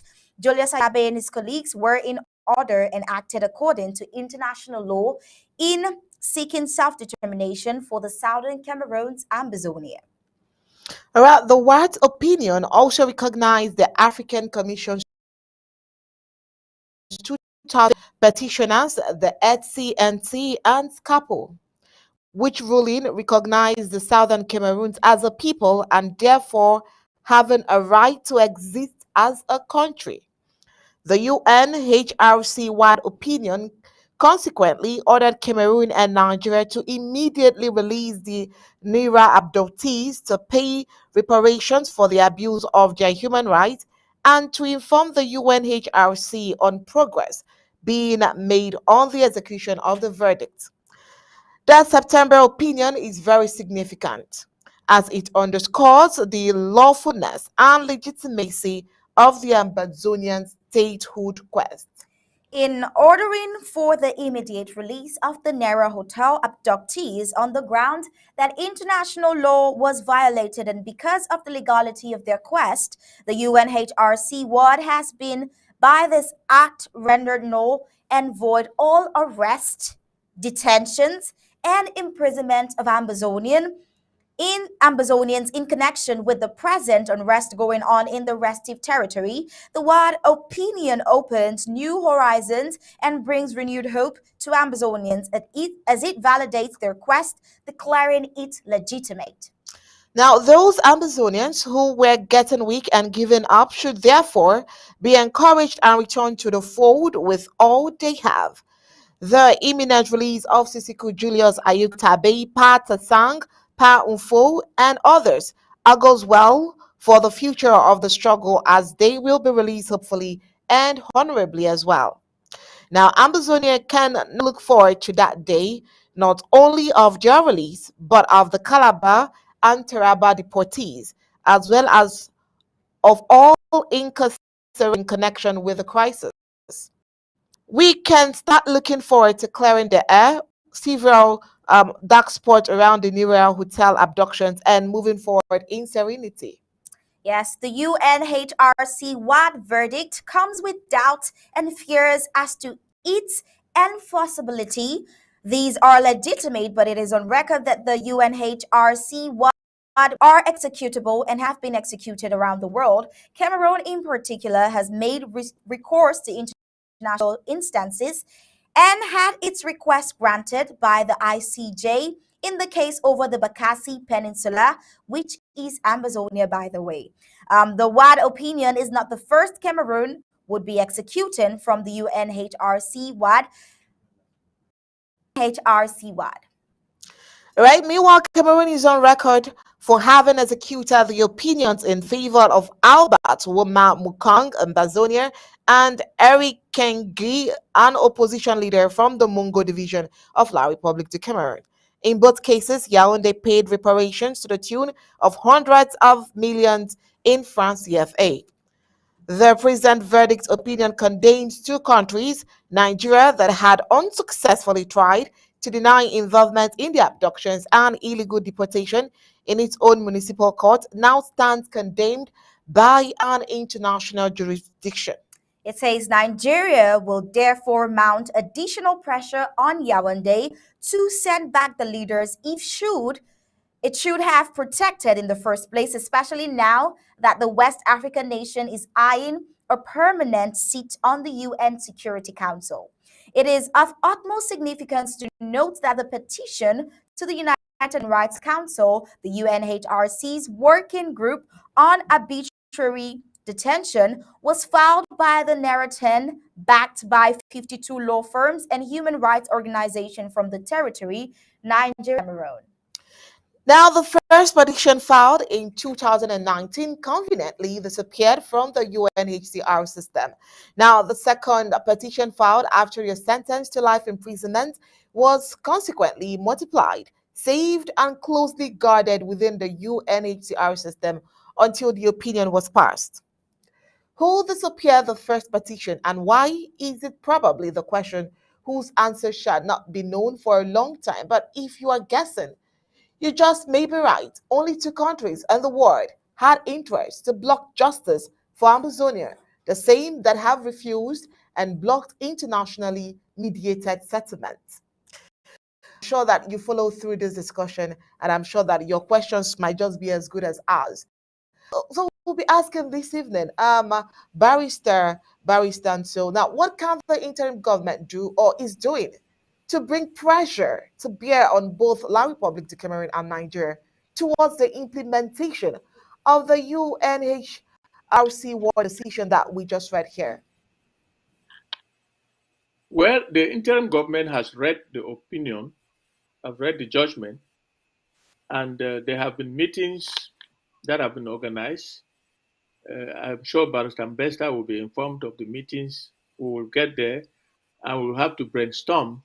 But you must know that we may not have been the people who filed that action in the Human Rights Court. There might have been some lawyers who took after us. So the interim government may not be strong enough to put pressure on the execution of that judgment.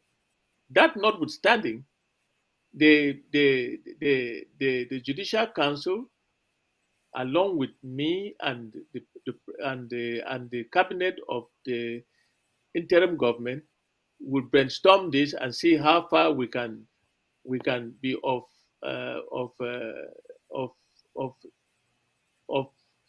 use to the implementation of this decision.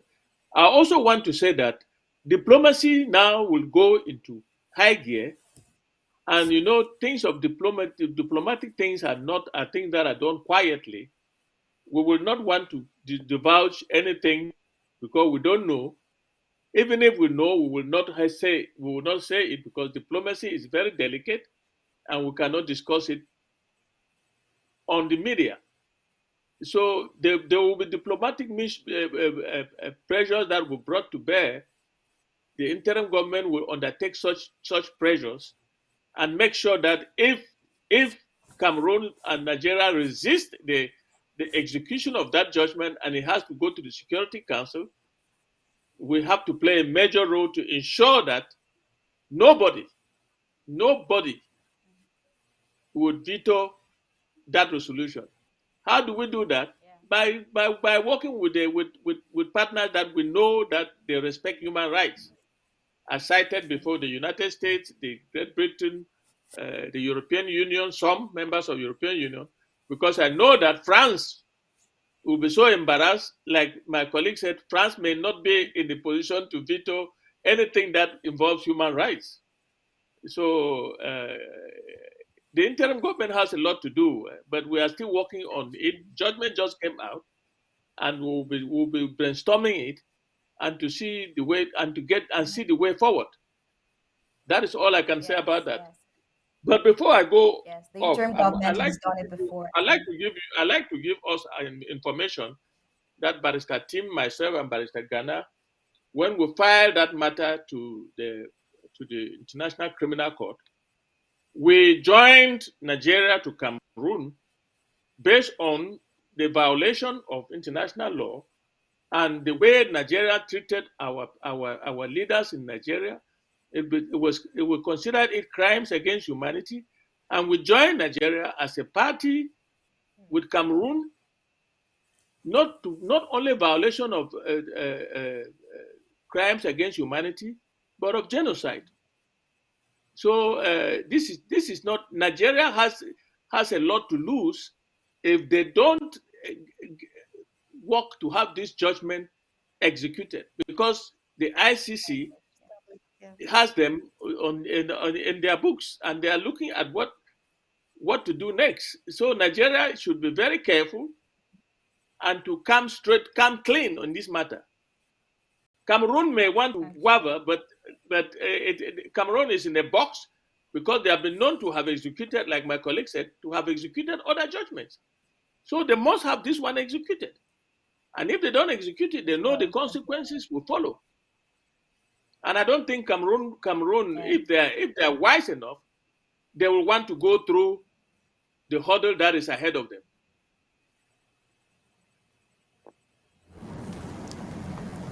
All right. Thank you so much, Barrister Frujon. So I believe the interim government has worked this hard before to make things work out like you said earlier, and they can do it again, and we'll hope that it will be established soon.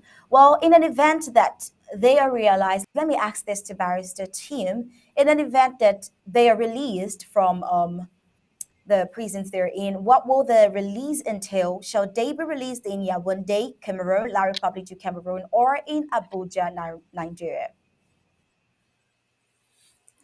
This is the point that we should deal with. First, the judgment as it is has two forms of execution. The dollar payment for compensation. The IG is not going to do that. Their lawyers will negotiate that one. How much are paying them? $1,500,000 or nothing. 1 penny, that's for them. But the IG will take the second arm, which is the release of the detainees and future detainees and present detainees under the same circumstances. Which is why they say most of those people, not that they say, most of them were refugees in Nigeria. What were they even doing there? What were they running from? If you're asking my opinion, I would like them to be released, but not to be released in that clandestine way.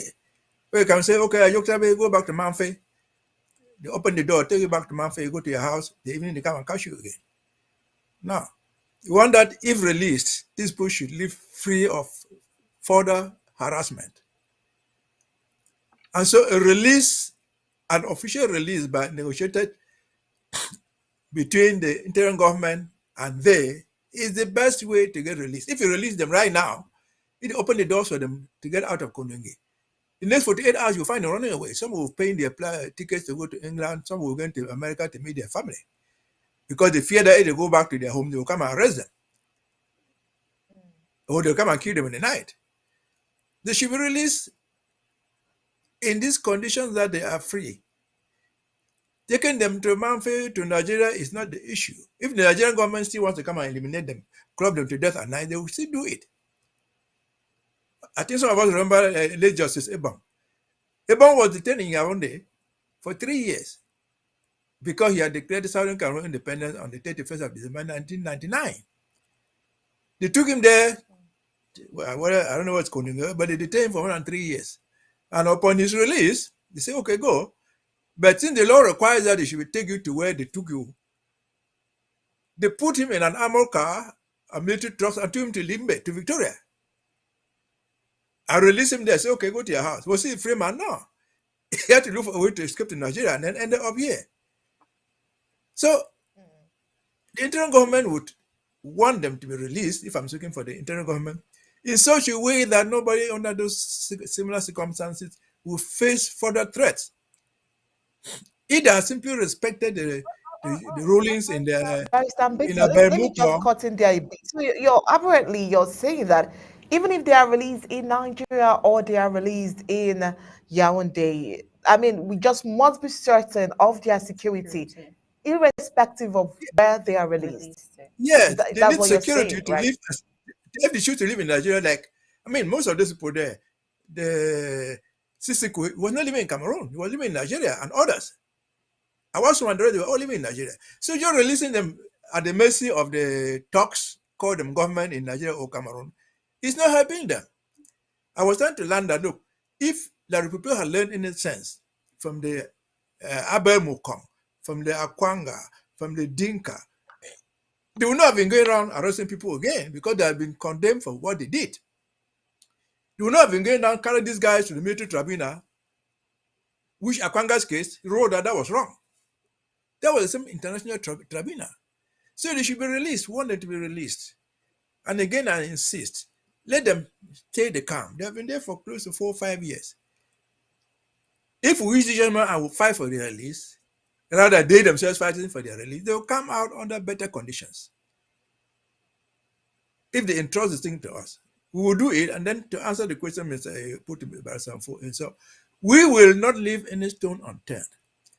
I mentioned here that anybody, not even in the interim government, who is not a member of the interim government, who is fighting for this cause, can take that judgment and put it out there and say this is what they've ruled against Cameroon, and use it for anything that you want to use for the struggle of Ambazonia. That's allowed.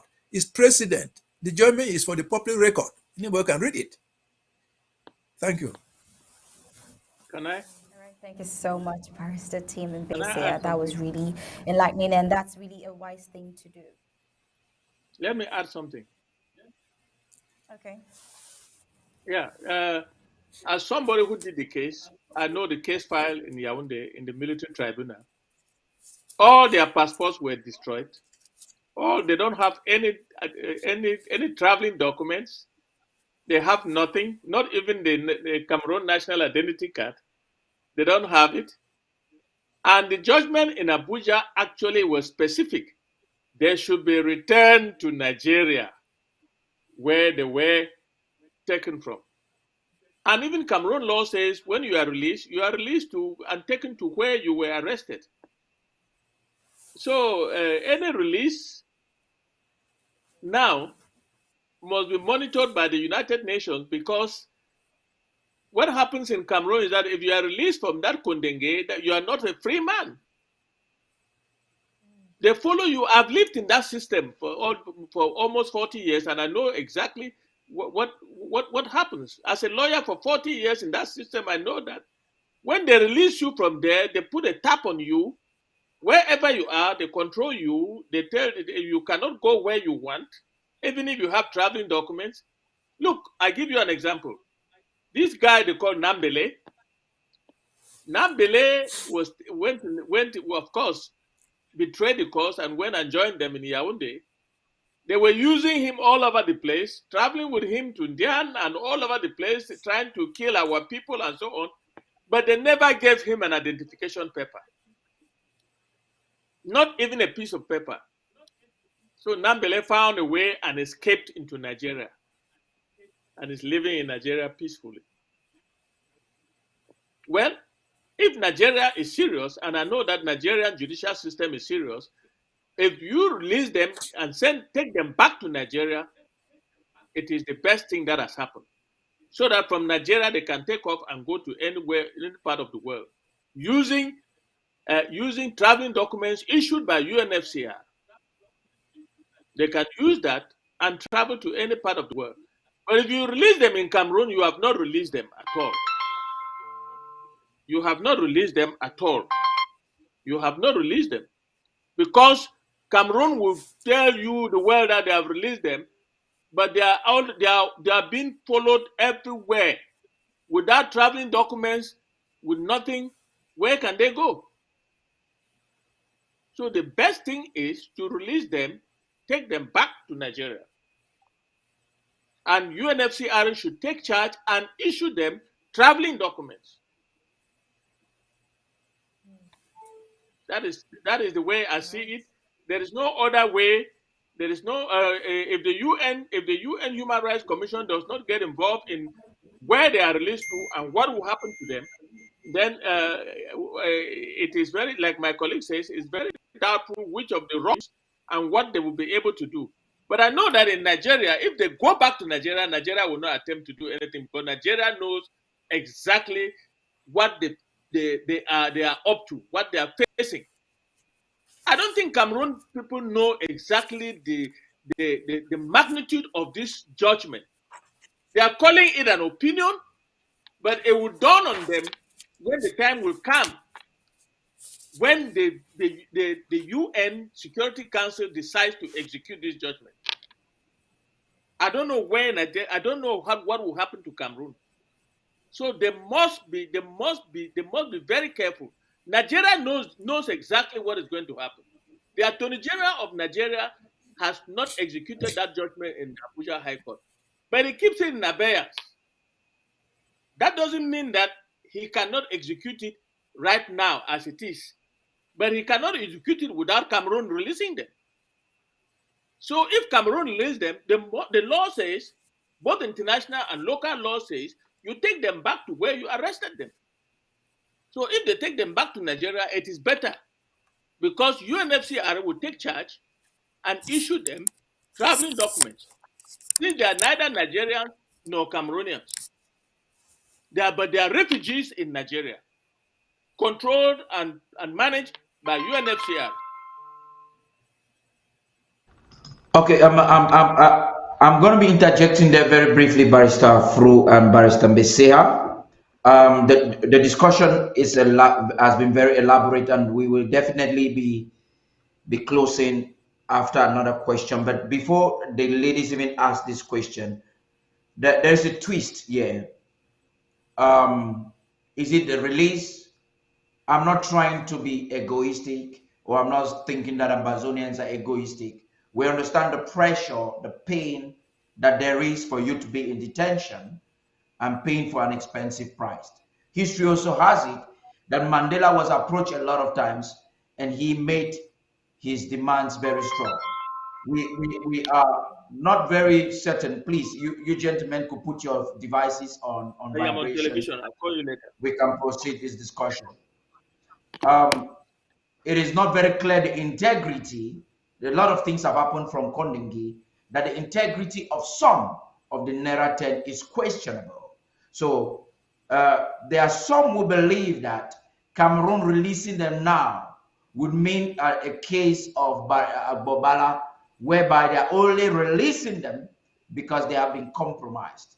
And that's why I tend to agree with Barrister Tim, who believes that they may have to allow the interim government negotiate or force their release their way, so that it is not just a release like an Agbobala release, it is a release that also asserts the freedom of a nation or the purpose for which they were arrested in the first place. Can both of you chip in onto that before the ladies ask you the last question?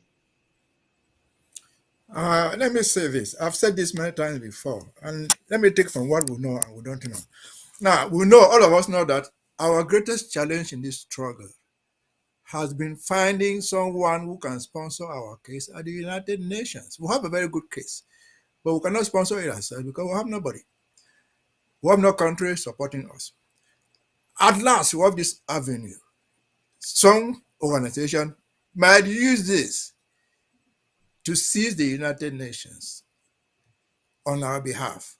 So that is a terrible advantage for us. Then, again, Mr. So has said it. Say the Naira 10, I've said this before, they must have learned. If they have not learned, let them learn from this case that they cannot fight for their own freedom themselves. Some people outside will do it for them. For now, as a group, the IG stands the best position to fight for their release politically, because we're dealing with the political issue now. They don't have the political weight. They don't have the political weight that they think they have. They are deceiving themselves. They don't have that weight. Other people outside have the weight. What does the weight mean? We can kill one soldier in Bamanda, kill two in Gokotinja and say we're killing on their behalf, and the government will feel the pain. They cannot even throw a rubber gun from the prison. Nothing. They cannot even choose a car in which to sit to go down to Volley and negotiate. Nothing. They will not even choose a seat on which they will sit on the table. Nothing. Somebody has to do this job for them. And so, if they have not learned anything, they should learn it from this one. Again, this is an opening for us.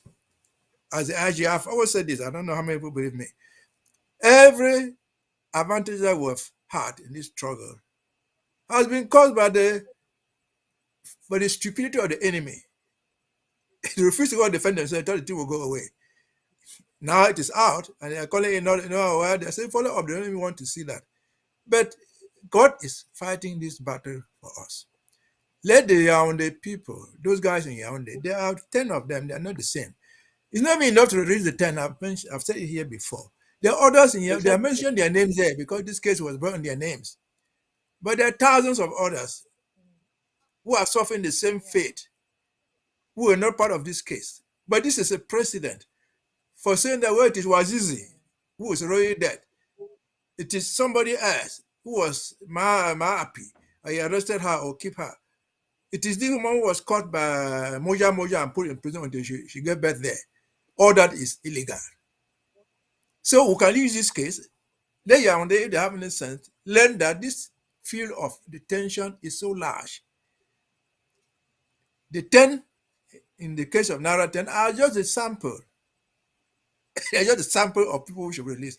If you release all of them now, release the 10. What of the 50, 200 others who are still there, who are arrested under the same circumstances, whose name did not feature on this very list?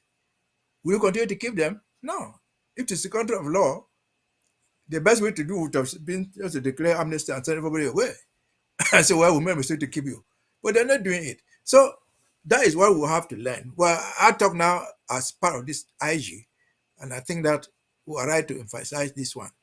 Again, I've said, President said, let us rest assured that the IG as IG, politically, diplomatically, will exploit this thing to the maximum. We don't need the permission of the ICC to do it. We don't need the permission of the Naira 10 to do it. It is a document there, a court precedent which anybody can use. And we have the strength to use it. We will use it to the best of our ability. And let them rest assured that if they are not released, it's not because we're not fighting for them. Now, every action we take leads to them coming out because they are no reason for being there in the first place.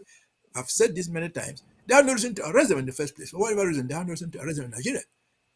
So nobody is praying for them to remain there now. All of us want them to come out, but want them to come out as heroes, not as people being hunted who will come out and go through the back path, through the footpath, and escape. They should come out as heroes and march down the streets of Bamenda, Boya, wherever, flying the flag. That is when the people will realize that their actions are all futile. Thank you. Let me also say that this All judgment, right, barrister. So before you go further and before we ask our last set of questions here, we just want to remind Amazonians, both in the home front and in the diaspora, that the President Samuel Ikomisako, will be addressing the nation on Tuesday.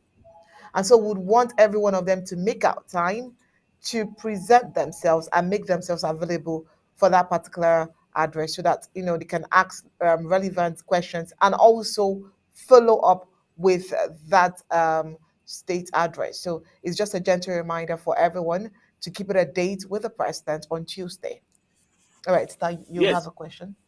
yes, I was. You've explained the whole scenario and the interim government's involvement in full details, but then would like to know, is the interim government taking any steps towards the urgent relocation to a friendlier country and the country of these illegally abducted leaders' choice, the country of their choice? Is the interim government taking any steps towards their urgent relocation? Before I answer that, I want to say that La Republic is warned to read that judgment from the Human Rights Working Group in its entirety. They have ordered the release of everybody, every Amazonian that has been detained because of the present crisis. And if they are only minded to release the Naira 10, the Taraba 37, and the Calabar 10 or 11, then it is not an execution of that order. They must release everybody. Now, to answer your question, from my last count before I left, there were 2,500 Amazonians in La Republique dungeons, in their cells, in their prisons. And if they release them, the logical thing is that they will have to go back to where they were arrested. A lot of them were arrested in the northern zone and from the southern zone. So I'm expecting that if they are going to release everybody, which they should, in execution of this judgment, Because they may, I know La Republic so well. They will want to interpret this judgment in a restrictive manner and release only the 10 Naira 10, the Taraba 37, and the Calabar 10. No, this judgment covers everybody that has been arrested during this crisis. And La Republic of Cameroon will have to release our Let me people. just come in there, Barrister. So, are you saying that the interim government would prefer that they are released in Nigeria? Should we think that that's what you are saying here No, as well? what I'm saying is that for the If Naira not, 10 and the do they Taraba have any other 37, option? yes, for the Naira 10 and the Taraba 37 and the Calabar, they should be released based on the judgment from the Abuja High Court. Bring them back to Nigeria. But for the rest of the detainees and prisoners of conscience, which from my last count is about 2,500, they should release them in the northern zone and the southern zone and allow them to go back to their villages or to wherever they came from. And the interim government has the structures to monitor to ensure that they have been released and they are safe. The interim government can do that on the ground. But La Republique du Cameroon, being what they are, I don't know whether they will read it. They will read it restrictively, and then inform the international community that, oh, we have released them, which is not true. They must release everybody. Everybody. Now, at this time, there's something Barrister Fru said, Barrister Mbisia said, and this is the last question for you, gentlemen. There's something Barrister Mbisia said. The war is ongoing. The home front is not secure. As we speak, yesterday we had a report on the ground. People are still being arrested because of the war, supposedly because of their involvement in the movement, in the liberation movement. Now, we still, the United Nations has not declared Cameroon a zone that they are concerned in monitoring, or they have not sent any peacekeeping. Now, the question Star Smart asked, I want to highlight it again. Is the interim government considering that, particularly this leader? Is there any nation, if the interim government, for instance, has an option, what is that nation the interim government will choose for their safety and for further observation of this struggle, and to make sure that we're prosecuting as a collective? If the interim government, peradventure, Barrister Team, you are an advisor, we're given a choice, where will you advise that these individuals be released and be relocated to? Look, when I'm here, Paddy, I choose my words very carefully. And so it's good to take my words. You can always quote me. I've said, if they were to be released, if I were the one to influence and decide their decision to be released, they will be released as heroes. They will go down the streets of Bamenda Boya as heroes. Because they went to Nigeria because they were escaping from something. I get this cue from Mandela. If you saw the release of Mandela in 1992, the negotiator is released. He didn't even know. They came to the prison, took him somewhere, measured his clothes, they were making him. So we didn't even know. The one they came and said, Mandela didn't even know where to go. They were carrying him here, the whole crowd was following them. So it's not just enough to release Sissoko or any other person and continue killing other people in Kambe, in Bamenda. The release should mark the final defeat of the enemy. She let these people, if they had gone to Nigeria, they were refugees, they were escaping from something. She'd end that nonsense of escaping from danger. You cannot release them and try to take them from some secure prison. Nobody wants to be a refugee from his own country. People are forced into refugees by the actions of their government. So to me, if you're asking my opinion, that's why I said their release will be negotiated best for them by us. They will not be, if we are from Mr. Fongalam for who was living in Kambe, we will release him Bamenda. You can decide to go to Nigeria afterwards. But then let us see their release as heroes. And this can all be manifested in the streets of Ambazonia. If you release them now, go and drop them in Nigeria, and then You don't know where they are. Just what they have released, and you will not even know until you get a phone call to say, "Well, I don't be free," before they will tell you that they are free. But we will not recognize Fongala for going down the street of Funchal Street in Bamida Day. So, Yeah, thank you very much. Thank you very much, Barrister. No, these are the I techniques that go with these are can I techniques say that go something? with political releases. Can I say something? Thank you. yes, please go ahead, Barrister Fru. Yes, there are two groups of people here. The one that are really that the convention of the International Convention on the protection of asylum seekers and refugees, they will have to take them back to where they arrested them to cure that anomaly. That is to Nigeria. I'm talking about the Naira 10, the Taraba 37, and the Calabar 10. But for the rest of Ambazonians who were arrested in Ambazonia and taken to the various prisons in La République du Cameroon, they will have to be taken back to Ambazonia on the streets of Bamenda, Boya, Manfe, or whatever. So there are actually two groups. If they don't, if they just release everybody on the streets in Ambazonia where they still war, and without grouping them according to how they were arrested, and what the judgment, one of the judgments that is of essence now, the Abuja High Court judgment, they should take them back. Those three groups take them back to Nigeria and release the rest of our people to us in Ambazonia. Following what the Barrister Tim has just said, that is the way I see it. Thank you very much, Barrister Fru. And when they get to Nigeria, they will be issued traveling documents, which they don't have right now, by the UNFCR. But those who were arrested in Cameroon, Cameroon is under an obligation to give them, if their identity cards have expired. If they have not expired, they will return them to them, because when they arrest you, they take your identity card and keep. So they will give them and release them on the streets. You cannot release somebody with empty hands. Thank you very much, Barrister Fru.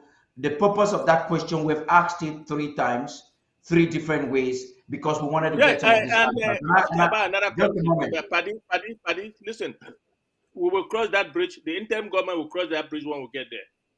Yeah, so the purpose of that question, I've gotten the answer to that question, unless you still want to add something, Barrister Team. Let me add something there, just a clarification.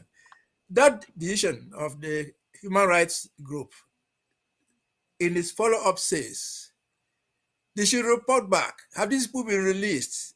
Yes. Under what conditions? 2. Yeah. And where? It's written there in black and white. Correct. Have they been compensated? Yes or no? If yes, how much? On what conditions? It shows that judgment is a follow-up to what is happening. If you release these people, under what conditions? The end of the war?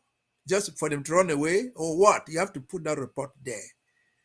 That's why I said, in my own opinion, if it were me, I'm not saying that those lawyers should be me, I would say, well, they were in Nigeria, they were refugees, they were escaping from something. They ran away from their own homes because something was happening to them. And we have said that we're not part of that thing. We don't expect Yaoundé to give us passports anymore. If they release them on their own terms, we don't expect Yaoundé to give them their own IDs. They will be free men, free women, wherever they are. If they release them as they released Mandela, when Mandela was leaving prison, they were not going to go to a black quarter or a white man quarter. Apartheid had ended.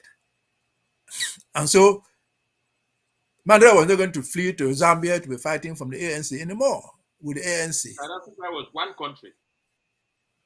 And so that is the basis of my own argument. But let us release them. If they can release them, fine. But not even on my own terms, but these are my own conditions.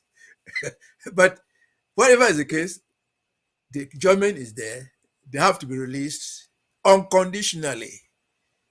That's the key. Unconditionally. I don't put conditions for releasing people that you are keeping them illegally. Correct. Thank you. Thank you very much. I make the sense, and I got what I wanted to get. Is because of this illusion. I saw somebody is a scooper. You know, there's a Cooper and there's a scooper. And I saw them now having a countdown on the day of the release based on this document. And I also have a strong connection with those that have been incarcerated. If you have never been detained, you might not know the pain that someone that has been detained is undergoing. And I think they should be released. But the bigger picture is what Barrister Tim has said, and he said it categorically, in which I think that's the wish of every Ambazonian seeking for the freedom of Ambazonia. They should be released in a free Ambazonia. And what stops Ambazonia from being totally free from Franco-Cameroon hegemony? We've restored our independence. It's all about the Republic of Cameroon taking out their troops, releasing our prisoners of war. So that is the take back home. Thank you very much, gentlemen, for joining this discussion. Ladies, over to you. All right, and it's been a great evening. It's been a great evening here. Thank you so much, Barrister Team this here. Thank you so much, Barrister Frujonso. And thank you so much, Mr. Tarapadi King, for stepping in when you did. Well, fellow Ambazonians, like I would always say, whenever you sit down, you know it's time to learn something new, something to add to your archive, something to add to your history. And do not forget, on Tuesday, we'll have the President, Samuel Ikomesako, address every one of us. All right, from us here in the studio, we say good night and God bless. With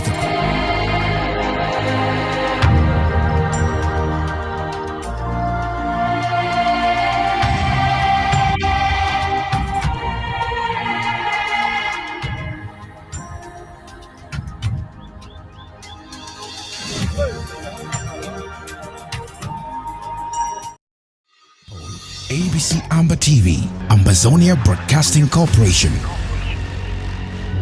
The voice of the voiceless, the voice of Ambazonia, connecting the world from Africa with untold stories, Africa's best.